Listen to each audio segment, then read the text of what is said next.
2020. gada 12. marts. 2020. gada 12. martā mēs bijām šeit. Šeit bija šāda pati būvniecības konference.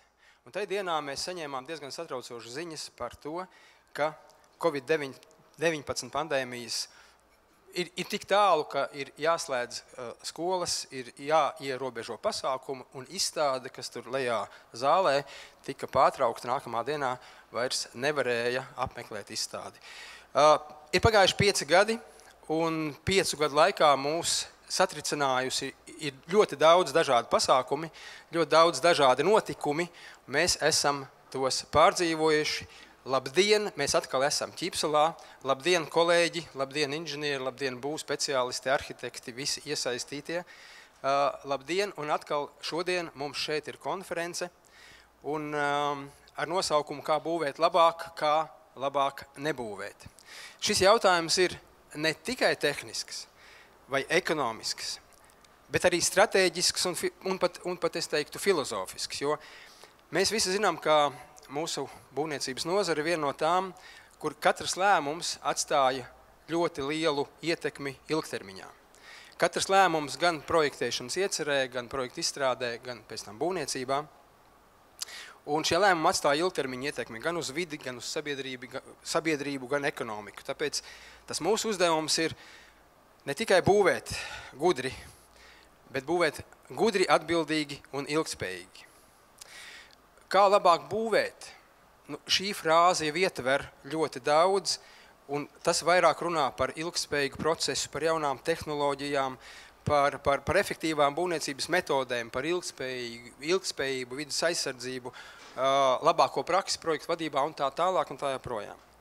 Savukārt, kā labāk nebūvēt?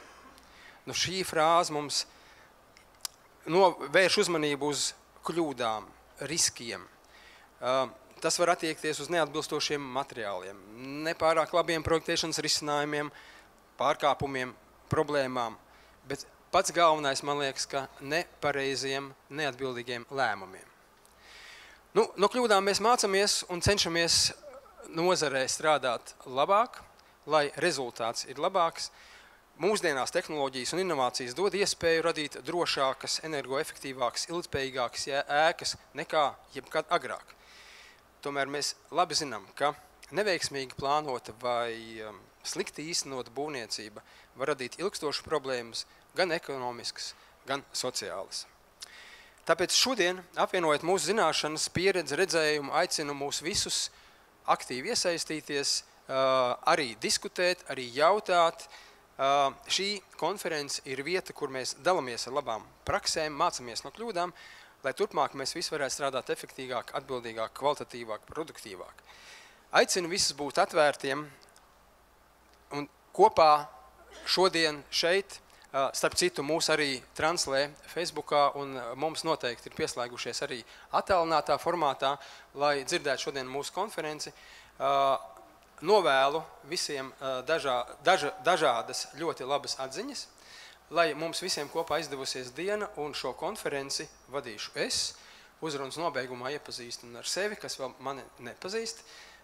Normons Grīnbergs, Latvijas būvnieku asociācijas vadītājs un jau diezgan daudzus gadus arī gada labākās būves Latvijā žūrijas komisijas vadītājs.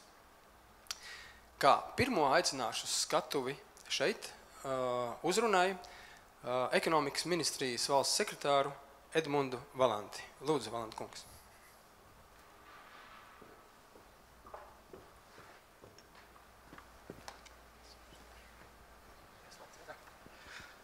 Labdien!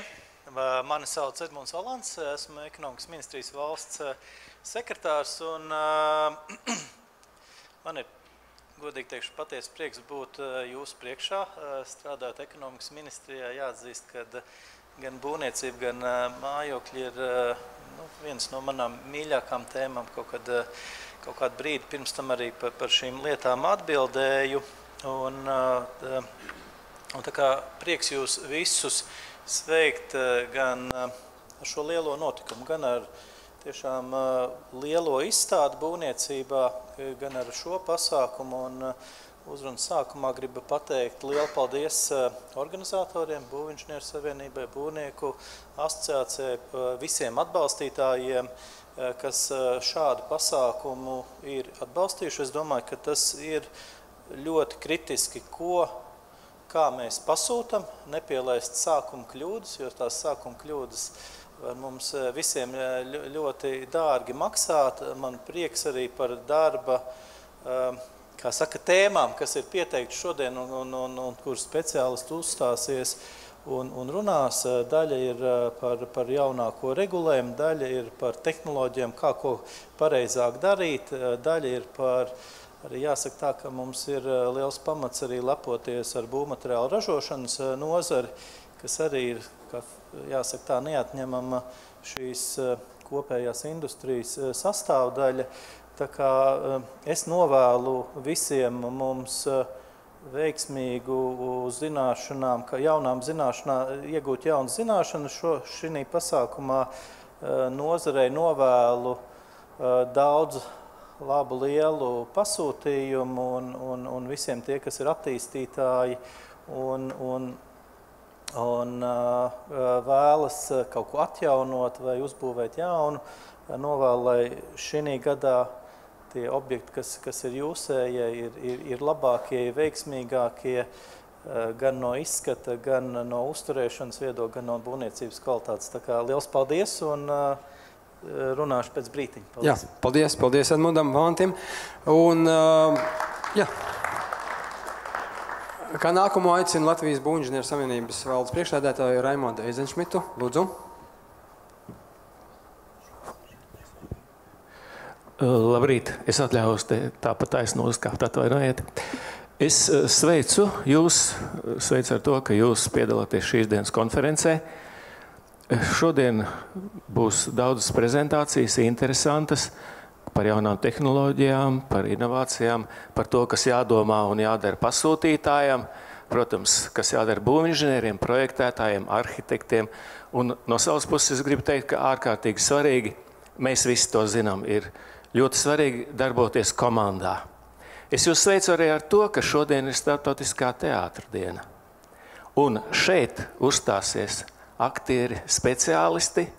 Es ceru, ka viņi uzstāsies labi, interesanti, un jūs kā publika, skatītāji, uzdosiet daudz jūs interesējušus jautājumus, saņemsiet atbildes, kuras jūs izmantosiet savā turpmākajā darbībā, lai, kā iepriekšējie runātāji teica, mēs būvētu labāk, efektīvāk, skaistāk un ilgspējīgāk. Lai mums veicas!